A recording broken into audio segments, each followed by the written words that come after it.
Today I'd like to talk to you about what's in a word and the coach as communicator. Now, every athlete is going to have good days and bad days. However, if a bad day becomes bad days, the media can be quick to jump onto that and describe it as a form slump and rub salt in the wound.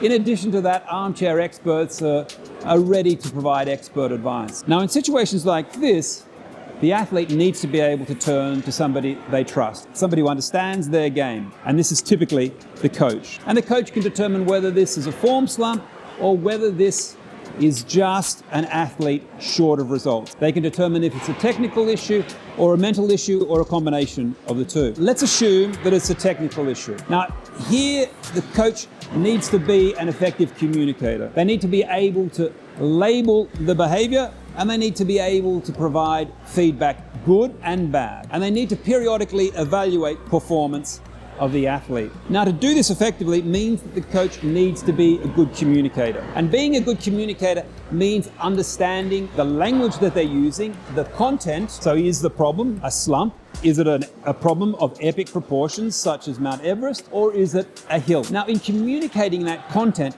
the coach is going to be communicating at three levels. The content, that is what they say, as well as how they say it, so their body language or nonverbal communication.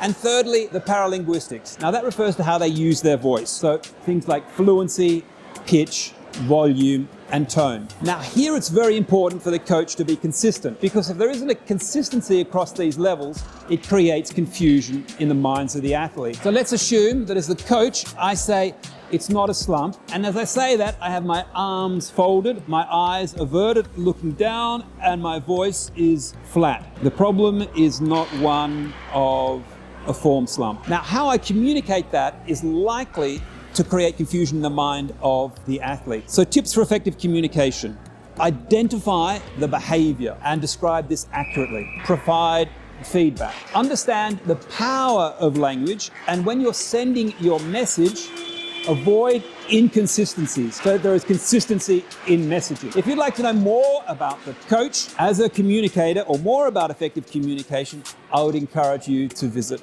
Elite Feats. Enjoy sport and enjoy life.